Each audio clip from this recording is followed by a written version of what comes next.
Hello friends, welcome to मार्गी. स्वागत आहे तुमच्या सर्वांचं UPSC प्रिलिम्स 21 या सिरीजमध्ये. आजच्या या 21 सिरीजमधला आपला जो पहिला बीट आहे तो आहे ट्रान्स फॅटी ॲसिड्स. आता ट्रान्स फॅटी ॲसिड जो आहे तो का न्यूजमध्ये होता, तर रिसेंटली FSSAIने याच्यावरची जी कॅप अमाऊंट आहे ती रिड्यूस केली होती. तर याची कॅप अमाऊंट काय होती, तर 2015 साली FSSAIने permissible limit of trans fatty acids 5% ठेवली होती, 5%. तर ती जी लिमिट आहे ती कमी केलेली आहे. का तर हे ट्रान्स फॅटी ॲसिड जे आहे ते शरीरासाठी घातक असतं, त्या अनुषंगाने ती लिमिट कमी केलेली आहे आणि म्हणून ती गोष्ट न्यूजमध्ये आलेली होती. आता या अनुषंगाने FSSAI काय आहे हा आपला पहिला मुद्दा असेल, तर ते म्हणजे food safety and standards authority of India. या नावाची एक food safety and standards control करणारी ही एक अथॉरिटी आहे, जी एक एपेक्स अथॉरिटी म्हणून भारतामध्ये काम करत असते.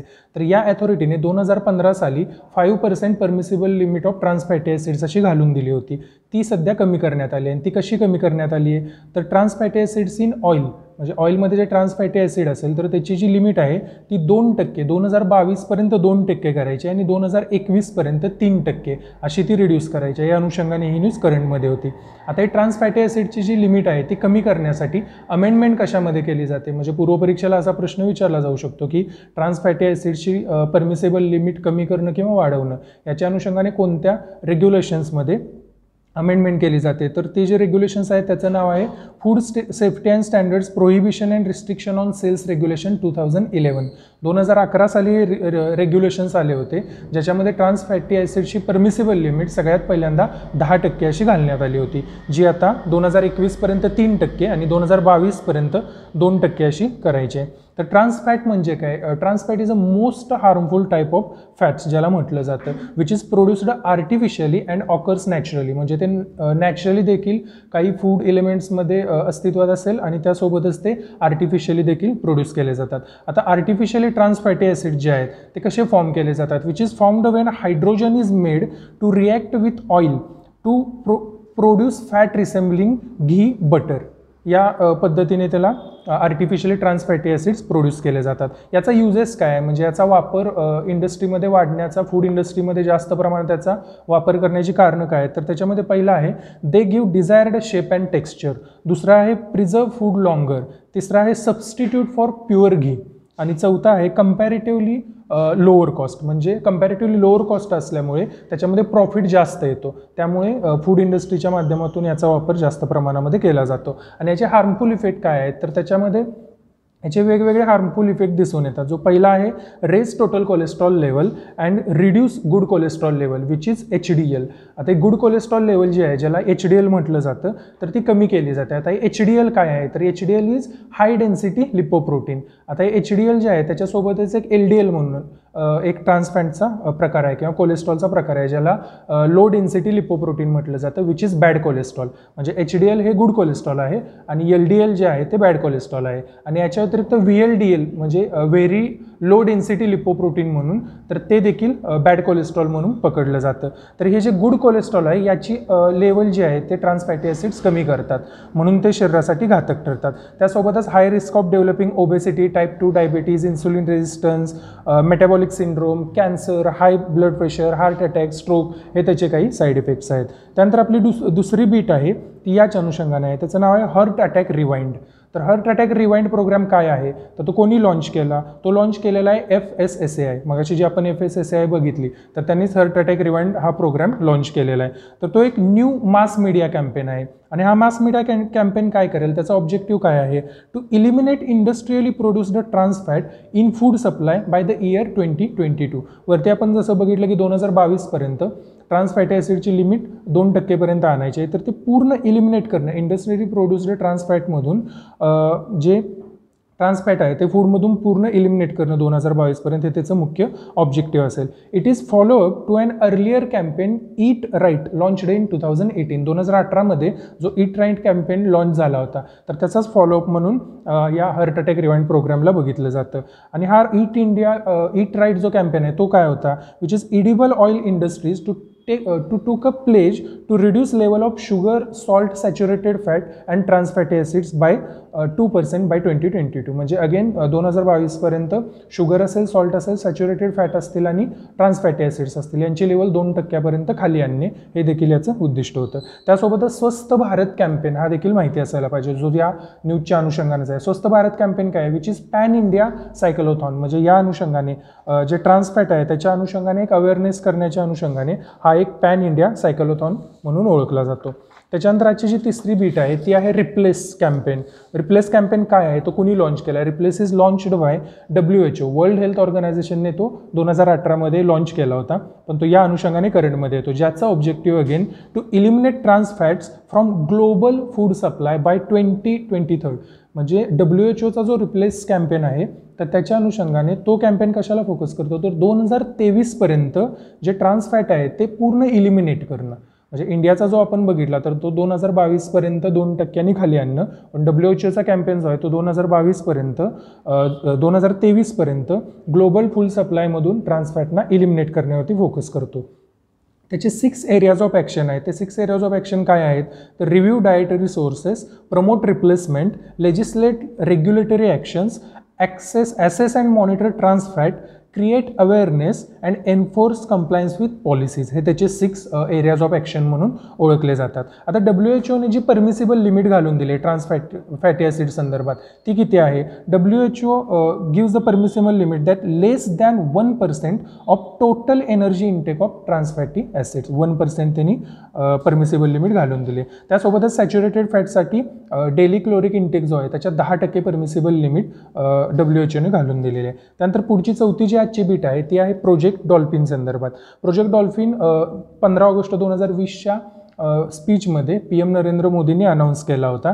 त्यानंतर त्याचं एम आहे saving both river and marine dolphins. त्यानंतर त्याचं इम्प्लिमेंटेशन जे आहे ते ministry of environment, forest and climate change through केलं जाईल. त्याच्यानंतर it is a 10 year project to focus on both river and sea dolphins. ज्याचं एम असेल to strengthen biodiversity, create employment opportunities and attract tourism. त्यानंतर annual Ganga river dolphin census 2019 हा काय माहिती असायला पाहिजे, which is undertaken by world wild fund for nature India and UP forest department. आता याच्यामध्ये जी मेथड यूज केली होती गंगा रिव्हर डॉल्फिन सेन्सस जो झाला 2019चा, त्याच्यामध्ये जी मेथड यूज केली होती त्याचं नाव होतं टँडम बोट सर्वे मेथड. आणि यापूर्वीपर्यंत डायरेक्ट काउंटिंग मेथड होती आणि ही जी मेथड इंट्रोड्यूस केली आहे त्याचं नाव आहे टँडम बोट सर्वे मेथड, ज्याच्यामध्ये एका पाठीमागे एक बोट पाठवल्या जातात आणि त्यानंतर ते काउंटिंग केलं जातं आणि नंतर एक कन्क्लूड करून किंवा दोन्ही याच्यामध्ये जे काउंटिंगचे आकडे येतील ते एकत्रित करून याचा सेन्सस डिक्लेअर केला जातो. आणि ही मेथड कोणी डेव्हलप केली आहे? Method is developed by renowned river and marine ecologist Gill Braulik यांनी ती मेथड डेव्हलप केलेली आहे, which is known as most accurate method of counting. त्याच्यानंतर पुढचा जो बीट आहे आजचा 5 नंबरचा तो आहे जॅन्जेटिक डॉल्फिन्स. त्याचं सायंटिफिक नेम आहे प्लॅटानिस्टा जॅन्जेटिया. त्यानंतर त्यांना सुसू या नावाने देखील ओळखलं जातं. त्याचे फीचर्स काय आहेत, म्हणजे हा कशासाठी प्रामुख्याने ओळखला जातो? Which are known as generally blind. ते जनरली ब्लाइंड असतात. मग ते त्यांची शिकार कशी करतात, तर emit ultrasonic sound which reaches their prey. म्हणजे ते अल्ट्रासोनिक साऊंड इमिट करतात आणि त्याच्यातून जो इको येईल तर त्याच्यावरती ते त्यांच्या ब्रेनमध्ये एक त्याची इमेज क्रिएट करतात आणि त्या इमेज थ्रू ते त्यांची शिकार करतात. त्यांचा हॅबिटॅट जो आहे तो mainly found in Indian subcontinent, Ganga, Brahmaputra, मेघना ह्या ज्या रिव्हर आहेत त्यासोबतच कर्णफुली, संगू रिव्हर ज्या आहेत तर त्या रिव्हर सिस्टीममध्ये यांचा हॅबिटॅट आहे. त्यासोबतच गंगाच्या ज्या ट्रिब्युटरी आहेत त्याच्यामध्ये देखील हे जॅन्जेटिक डॉल्फिन सापडून येतात. आता याची जी थ्रेट आहे तर थ्रेट देखील इम्पॉर्टंट आहेत. थ्रेट जसं आपण पाठीमागच्या UPSC प्रिलिम 21 मध्ये म्हटलेलं की थ्रेट्स या विचारल्या जातात. ज्या पद्धतीने ग्रेट इंडियन बस्टर्ड असेल त्याच्यावरती विचारण्यात आलं होतं की त्याच्या थ्रेट्स काय आहेत. तर प्रत्येक जो स्पेसिस इन न्यूज असेल त्याच्या थ्रेट्स आपल्याला परीक्षेच्या दृष्टिकोनातून महत्त्वाचे आहेत. आता याच्या ज्या थ्रेट्स आहेत त्याच्यामध्ये पोचिंग फॉर ऑइल्स, डॉल्फिनचं जे ऑइल आहे तर त्याच्यासाठी त्यांची शिकार मोठ्या प्रमाणावरती केली जाते. त्यासोबतच पोल्युशन, वॉटर डेव्हलपमेंट प्रोजेक्ट्स म्हणजे वेगवेगळे डॅम बांधल्यामुळे त्यांचं जे मायग्रेशन आहे तर ते त्याच्यावरती मर्यादा येतात. त्यामुळे वॉटर डेव्हलपमेंट प्रोजेक्ट जे आहेत डॅम कन्स्ट्रक्ट करणं ते देखील यांना एक थ्रेट म्हणून ओळखली जाते. त्यासोबतच industrial waste and pesticides, excessive silting and sand mining especially in Assam region. Assam रिजनमध्ये जे काय सँड मायनिंग होते तर ती देखील एक मोठी थ्रेट म्हणून ओळखली जाते. त्यानंतर यांचा स्टेटस काय आहे? WPA wild life protection act 1972 अंतर्गत ते फर्स्ट शेड्यूलमध्ये आहेत. IUCN status endangered sites appendix 1 which is known as most endangered. CMS जे आहे म्हणजे कन्व्हेन्शन ऑन मायग्रेटरी स्पेसिस जे आहे त्यांच्या अंतर्गत अपेंडिक्स 2 मध्ये आहेत. त्यानंतर जॅन्जेटिक डॉल्फिनच्या अनुषंगाने विक्रमशिला जॅन्जेटिक डॉल्फिन सेंच्युरी काय आहे माहिती असायला पाहिजे. विच इज इंडियाज ओनली सँच्युरी for its national aquatic animal. म्हणजे जॅन्जेटिक डॉल्फिनला नॅशनल ॲक्वॅटिक ॲनिमल म्हणून ओळखलं जातं. तर त्यांची ती ओनली म्हणजे भारतातली एकमेव सँच्युरी आहे जी भागलपूर बिहारमध्ये सिच्युएटेड आहे. त्याच्यानंतर 6 नंबरचा बीट आहे तो Asiatic lion conservation project. Asiatic lion conservation project हा कोणी लॉन्च केला होता. Ministry of environment forest and climate change. एखादी योजना स्कीम असेल तर ती कोणी लॉन्च केली, कोणत्या मिनिस्ट्री अंतर्गत येते, हा प्रिलिम्सचा खूप फेमस प्रश्न आजपर्यंत राहिलेला आहे. त्यामुळे कोणतीही योजना स्कीम बघितली मिनिस्ट्री लगेच बघून घ्यायला पाहिजे. जसं की ही एशियाटिक लायन कन्झर्वेशन प्रोजेक्ट असेल तर ती कोणी लॉन्च केली, ministry of environment forest and climate change for the financial year of 2018 to 2021. त्याचा अप्रोच काय आहे, स्पेसिस कन्झर्वेशन ओव्हर लार्ज लँडस्केपवरती स्पेसिस कन्झर्व करणं. एशियाटिक लायनना स्मॉलर दॅन आफ्रिकन लायन म्हणून ओळखलं जातं. म्हणजे आफ्रिकन लायन जे आहेत त्याच्यापेक्षा साईजने स्मॉल म्हणून यांना ओळखलं जातं. WPA 1972 status schedule 1 sites appendix 1 IUCN endangered. At present Gir national park and wild life sanctuary is only about of Asiatic lions which are situated in both Gujarat. Then next bit is 7th bit India Innovation Index. India Innovation Index कोण release करतं. It is released by NITI Aayog with institute for competition. त्यानंतर हे कशावरती based आहे, which is modelled on global innovation index. Global innovation इंडेक्सच्या आधारावरती India innovation index सुरू केलेला आहे. आणि त्याचा मुख्य ऑब्जेक्टिव्ह आहे to promote competitiveness among the states. आणि त्याचे काही इंडिकेटर्स आहेत की ज्या इंडिकेटर्सच्या थ्रू हा इंडिया इनोव्हेशन इंडेक्स जाहीर केला जातो. तर ते इंडिकेटर्स आहेत number of PhD students and knowledge intensive employment. Second is enrolment in engineering and technology, investment in R&D, investment in research and development, internet subscribers and FDI inflows. त्यानंतर कर्नाटकाने जी आहे ती फर्स्ट पोझिशन आपली आहे ती या second एडिशनमध्ये आहे त्या पद्धतीनं रिटेन केलेली आहे. त्यानंतर 8वा बीट आहे ग्लोबल इनोव्हेशन इंडेक्स. म्हणजे इंडिया इनोव्हेशन इंडेक्स ज्याच्यावरती बेस आहे तो global innovation index which is released by विपो. आता व्हॉट इज विपो? विपो is world intellectual property organisation which is हा जो रिपोर्ट आहे ग्लोबल इनोव्हेशन इंडेक्स तो विपोद्वारे ॲन्युअली पब्लिश केला जातो by Cornell university, INSEAD and विपो या 3 ऑर्गनायझेशनच्या माध्यमातून तो पब्लिश केला जातो. 2020ची थीम काय आहे ग्लोबल इनोव्हेशन इंडेक्सची? हू विल फायनान्स इनोव्हेशन ही 2020ची थीम आहे. आणि इंडियाची पोझिशन जी आहे ती 48 म्हणजे 48th in the list of top 50 innovative countries. आणि 2019मध्ये ती 52nd होती. त्यानंतर index indicates that a gradual eastward shift in locus of innovation. म्हणजे ईस्टवर्ड कंट्रीज जे आहेत तिकडे शिफ्ट व्हायला लागला आहे असा ग्लोबल इनोव्हेशन इंडेक्स सांगतो. त्यानंतर पुढचं 9 नंबरची बीट आहे adaptation gap report which is released by UNEP द्वारा ॲडॅप्टेशन गॅप रिपोर्ट रिलीज केला जातो.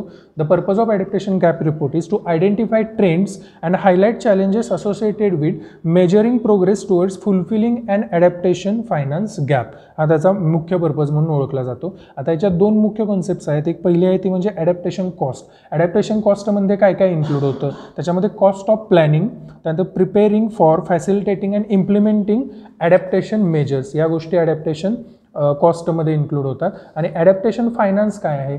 Flow of funds for developing countries to help them ride over the damages caused by weather events from climate change. तर climate चेंजमधून जे काही damage झाले तर त्याच्यातून बाहेर येण्याकरता त्यांना जो फ्लो ऑफ फंड आहे तर तो ॲडॅप्टेशन फायनान्स म्हणून ओळखला जातो. आणि ॲडॅप्टेशन फायनान्स गॅप हा काय आहे? तर ॲडॅप्टेशन फायनान्स गॅप हा डिफरन्स आहे कशाचा मधला?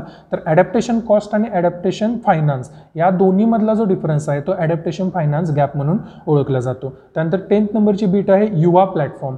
युवा platform is a multi stakeholder platform to make young people career ready. Ministry of youth affairs and sports and united nation children fund UNICEF या दोघांनी एक स्टेटमेंट ऑफ इंटेंट साईन केलं होतं जे जनरेशन अनलिमिटेड इन इंडिया या नावाने ओळखलं जातं. तर त्या दोघांनी मिळून युवा नावाचा प्लॅटफॉर्म जो आहे तो पुढे आणलेला आहे ज्याचा ऑब्जेक्टिव्ह आहे career guidance support, entrepreneurship classes, linkages with aspirational economic opportunities and upskilling young people. म्हणजे युथ डेव्हलपमेंटच्या अनुषंगाने युवा प्लॅटफॉर्म लॉन्च केलेला आहे. त्यानंतर 11 नंबर नगर वन स्कीम. आता ही नगर वन स्कीम अगेन मिनिस्ट्री कोणती आहे, स्कीम आली की लगेच मिनिस्ट्री बघून घ्यायला पाहिजे. याची मिनिस्ट्री आहे ministry of environment forest and climate change.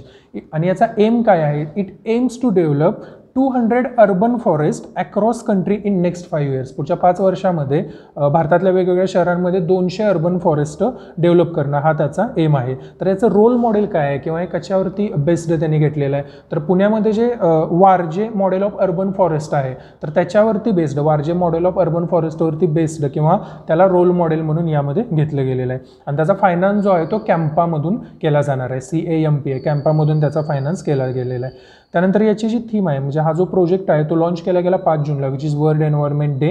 आणि त्याची जी थीम आहे यावर्षीच्या वर्ल्ड एन्व्हायरमेंट डे 2020ची थीम आहे ती आहे celebrating biodiversity, a concern that is both urgent and existential. आणि या थीममध्ये एक्स्ट्रा नगर वन अर्बन फॉरेस्ट ही याच्यावरती फोकस भारताने दिलेला आहे वर्ल्डच्या थीममध्ये. त्याच्यानंतर CAF ॲक्ट काय आहे, म्हणजे वरती आपण जसं बघितलं की नगर वन स्कीमला कॅम्पाद्वारे फंडिंग केलं जाणार आहे किंवा फायनान्स केला जाणार आहे. तर CAF ॲक्ट 2016 हा त्या दृष्टिकोनातून महत्त्वाचा ठरतो. हा CAF ॲक्ट काय आहे तर कंपन्सेटरी अफॉरेस्टेशन फंड. आता हा ॲक्ट जो आहे तो 2016मध्ये पास झाला होता. दिस act enacted to manage the funds collected for compensatory afforestation which till then was managed by ad hoc compensatory afforestation fund management and planning authority which is known as CAMPA. आणि हा जो fund आहे म्हणजे तो कशाच्या ह्याने ओळखला जातो तर जे फॉरेस्ट लँड आहे तर ती फॉरेस्ट लँड ज्यावेळी नॉन फॉरेस्ट पर्पजसाठी दिली जाते म्हणजे मायनिंग असेल किंवा इंडस्ट्री असेल तर त्यावेळी त्या जी युजर एजन्सी आहे तर त्यांच्याकडून काही नुकसान भरपाई म्हणून किंवा कंपन्सेशन म्हणून काही रक्कम किंवा त्याच जितकी लँड घेतली गेली तितक्याच लँडवरती जितकं वन डिफॉरेस्टेशन केलं गेलं तर तितकं डिफॉरेस्टेशन झालं त्या अनुषंगाने तितकीच जमीन किंवा पैसे घेतले जातात. तर त्याला तो जो काय ॲक्ट आहे तर तो CAF ॲक्ट म्हणून ओळखला जातो जो कंपेन्सेटरी अफॉरेस्टेशन म्हटलं जातं. ॲज पर द रूल्स म्हणजे हा जो ॲक्ट आहे त्याच्या अंतर्गत जे पैसे येतील किंवा जो निधी येईल तर त्या निधीमधला किंवा त्या पैशामधील 90% रक्कम जी आहे ती स्टेटला द्यायची आणि 10% रक्कम जी आहे ती सेंटर स्वतःकडे रिटेन करून ठेवेल. त्यानंतर 13 नंबरची बीट आहे drug controller general of India DCGI खूप चर्चेमध्ये आहे. DCGI is head of CDSCO जे आहे central drug standard control organisation तर त्याचे हेड म्हणून DCGI ना ओळखलं जातं. तर DCGI कशासाठी रिस्पॉन्सिबल आहेत हा प्रीला ॲज इट इज विचारला जाऊ शकतो कारण कोरोना त्याची वॅक्सिन याच्या अनुषंगाने या दोन्ही इन्स्टिट्यूशन ज्या आहेत त्या करंटमध्ये आहेत.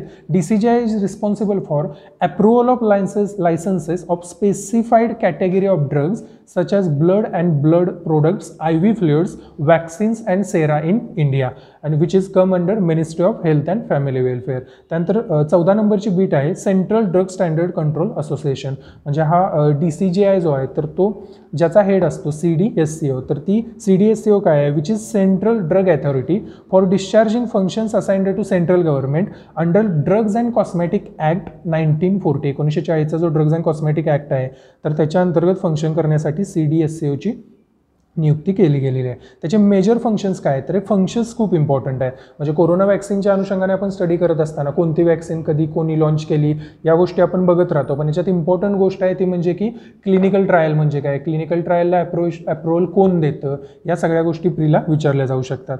याचे जे CDSCOचे मेजर फंक्शन्स आहेत त्याच्यामध्ये इम्पॉर्टंट किंवा मेन पहिलं फंक्शन आहे ते म्हणजे clinical trial approvals and conduct clinical trials. Clinical trial जे आहेत त्या CDSCOच्या अंतर्गत कंडक्ट केल्या जातात किंवा त्याला अप्रुव्हल यांच्या थ्रू दिलं जातं.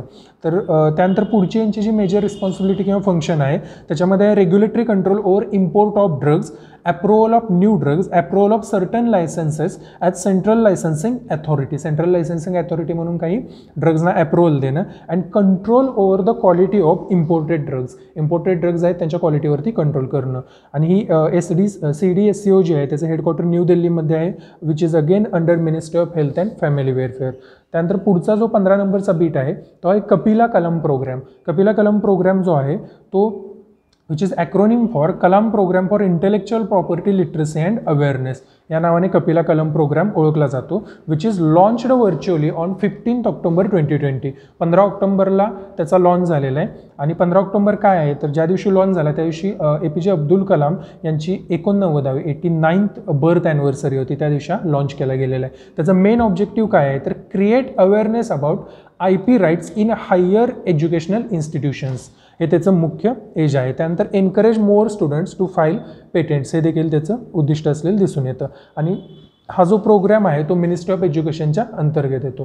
त्यानंतर आपली जी पुढची बीट आहे याची 16 नंबरची, ते आहे dare to dream 2.0. Dare to dream काय आहे, which is launched in memory of Kalam. वरची जी कपिला कलाम प्रोग्राम होता हा त्यांच्या बर्थ ॲनिव्हर्सरीच्या अनुषंगाने लॉन्च केला गेला होता. आणि हा जो आहे डेअर टू ड्रीम 2.0 तो त्यांच्या डेथ ॲनिव्हर्सरीच्या अनुषंगाने लॉन्च केलेला आहे, which is launched by. Dare to dream ही जी कॉम्पिटिशन आहे किंवा कंटेस्ट आहे ती DRDOने लॉन्च केली आहे. त्यामुळे हे लॉन्च कोणी केले हे इम्पॉर्टंट आहे. It is an open challenge to promote the innovators and startups of the country for innovation in defence and aerospace technologies. म्हणजे डेअर टू ड्रीम कॉम्पिटिशनबद्दल DRDO आणि डिफेन्स अँड एरोस्पेस टेक्नॉलॉजीज हे 2 शब्द महत्त्वाचे ठरतात. त्यानंतर 17 नंबरची बीट आहे रेज 2020. RAISE raise 2020. रेज 2020 काय आहे तर responsible AI for social empowerment. AIच्या अनुषंगाने responsible AI for social empowerment हा रेजचा लॉंग फॉर्म असेल. It is a mega virtual summit on artificial intelligence. Artificial इंटेलिजन्सवरची ती एक मेगा व्हर्च्युअल समिट असेल which is organised by MeitY and NITI Aayog. Ministry of electronics and information technology आणि नीती आयोगाने October 5 ते 9, 2020 मध्ये ही समिट आयोजित केली होती.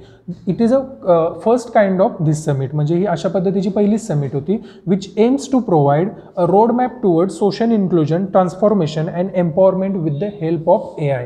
तर AIच्या अनुषंगाने रेज 2020 माहिती असायला पाहिजे. नंतर global partnership on artificial intelligence, GPAI ज्याला म्हटलं जातं, global partnership on artificial intelligence. तर त्याचा भारत फाउंडिंग मेंबर आहे. India joined the GPAI as a founding member to support responsible and human centric development and use of AI. म्हणजे human centric development use of AIला support करणं आणि promote करणं याच्या अनुषंगाने GPAIला ओळखलं जातं. त्याचं जे GPAI जे आहे which is international and multi stakeholder initiative to guide the responsible development and use of AI.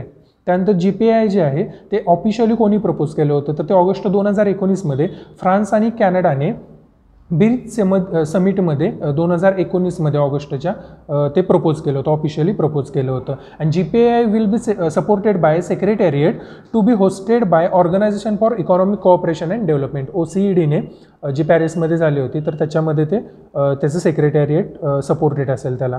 त्यानंतर 19 नंबर म्हणजे इंडियामध्ये AIची काय स्ट्रॅटेजी आहे तर त्याच्या अनुषंगाने national strategy for artificial intelligence AI इंडियाने डिक्लेअर केलेले आहे which is published by NITI आयोग. हा आपला 19 नंबरचा बीट आहे की नीती आयोगने AI फॉर ऑल या थीम अंतर्गत national strategy for artificial intelligence he declare केलेली आहे. तर ह्याच्यात महत्त्वाचा मुद्दा आहे तो म्हणजे याचे 5 कोअर एरिया नीती आयोगने डिक्लेअर केलेलं आहे, ज्याच्यामध्ये पहिला आहे हेल्थ केअर, दुसरा आहे ॲग्रिकल्चर, तिसरा आहे एज्युकेशन, चौथा आहे स्मार्ट सिटीज अँड इन्फ्रास्ट्रक्चर आणि 5वा आहे ट्रान्सपोर्टेशन. तर हे 5 जे याचे कोअर एरियाज आहेत ते या अनुषंगाने माहिती असायला पाहिजे. त्यानंतर 20 नंबरची बीट आहे doctor V Kamakoti task force. तर doctor V Kamakoti task force हा अगेन AIशी रिलेटेड असलेला एक टास्क फोर्स आहे which is constituted by ministry of commerce and industry.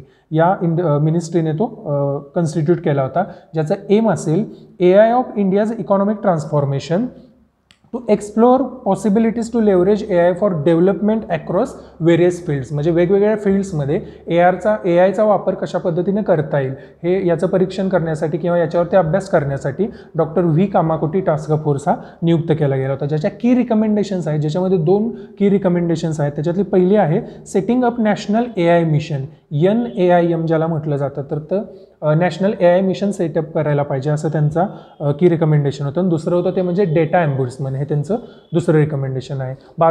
21 नंबरची लास्टची आजची आपली बीट आहे Henley passport index. Henley passport index जो आहे तर तो 2021चा रिसेंटली लॉन्च झालेला आहे. तर त्याच्यामध्ये भारताची जी रँक आहे ती 85 जी रँक आहे तर ती भारताची आलेली आहे. हा जो इंडेक्स आहे तो 2006 मध्ये लॉन्च केला गेला होता. HPI is known as original ranking of all world passports according to number of destinations their holders can access without prior visas. ज्या ठिकाणी म्हणजे हा जो इंडेक्स आहे तो विदाउट प्रायर व्हिजा कोणकोणत्या कंट्रीमध्ये एखादी व्यक्ती जाऊ शकते तर त्या अनुषंगाने, किंवा व्हिजा ऑन अरायवल असेल, विदाउट प्रायर व्हिजा असेल किंवा व्हिजा असेल तर याच्या अनुषंगाने हा हेनली पासपोर्ट इंडेक्स डिक्लेअर केला जातो. Originally created by doctor Christian H. Kaelin which is chairperson of Henley and partners. Ranking is based on exclusive data from IATA कडून जो डेटा येतो त्याच्यावरती हे रँकिंग बेस्ड आहे. IATA काय आहे तर इंटरनॅशनल एअर ट्रान्सपोर्ट असोसिएशन, तर त्यांच्या थ्रू त्यांच्या डेटावर बेस्ड हा इंडेक्स डिक्लेअर केला जातो. 2006 हा लॉन्च झाला होता आणि या वर्षीचा 21च्या इंडेक्समध्ये जपानने पहिली पोझिशन होल्ड केलेली आहे. Singapore second position, India 85th म्हणजे 85वी पोझिशन इंडियाची आहे 2021मध्ये. 2020मध्ये 84वी पोझिशन होती आणि 2019मध्ये 82व्या पोझिशनवरती इंडिया होता. तर या आजच्या इम्पॉर्टंट 21 बिट्स आहेत. थँक्यू.